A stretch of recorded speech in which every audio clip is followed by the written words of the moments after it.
बिस्मिल्लाहिर्रहमानिर्रहीम। अस्सलाम वालेकुम। क्या हाल है जनाब? ठीक हो? तबीयत सेहत ठीक है? मैं हाँ आरजे महविश ते तुसा मेरा यूट्यूब दा चैनल लेते पे आरजे महविश यानी कि मेरे अपने नां ते साडा अपना इलाका जरा होंदे जेरे इलाके च इंसान की पैदाइश थींदी है वो इलाका इंसान वास्ते काबिल फ़ख्र होंदे ते मेरा अपना इलाका मेरा अपना शहर मेरे वास्ते काबिल फ़ख्र है। जेरे इलाके च मैं गई हाँ, जेरे इलाके च मैं पली हाँ, जेरे इलाके च मेरी शादी थी है ते मेरा इलाका मेरा मान है, मेरा फ़ख्र है। तो मैं सोचे कि मैं काफ़ी सारे इलाके च वन के वीडियो बनाए तो मैं अपने कोट छुट्टे के इलाके की वीडियो बना के अपने तमाम सबसक्राइबरें नाल शेयर कैनी की तो मैं उन्हें को अज दिखाल छोड़ा कि मेरा इलाका मेरा मान है, मेरा फ़ख्र है।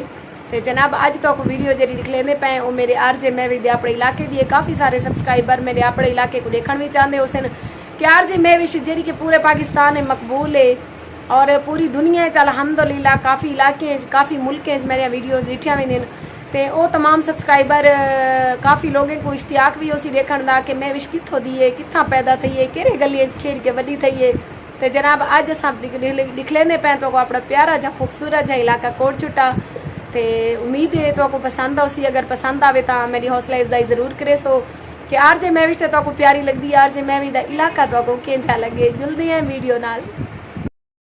मारकास घरों निकल पे पहले वेंदे पे असां नोतक महमीद अड्डे ते उतना एक पोस्ट ऑफिस का इफ्तिताह है वो मैं इफ्तिताह करने बहु मेरे को खुशी थी है कि उन्हें मेरे को बहु प्यार मुहब्बत नाल इनवाइट किते। पहले वेसूँ नोतक उतना पोस्ट ऑफिस का इफ्तिताह करेसूँ उनके तो बाद अगूते जुलसूँ तो आपको दिखलेसूँ अज अपना सोहना इलाका कोट छुट्टा और कोट छुट्टे दी काफ़ी सारिया मकबूल चीज़ां जेरिया कि इन टाइम सारे इलाके का फ़ख्र ते मान ते वीडियो को लाइक ज़रूर करे सो तो कमेंट मैं को ज़रूर दसे सो कि अज की मेरी वीडियो जनाब तो कैसी लगी है, बहु मेहनत नाल बनेंदी पियाँ।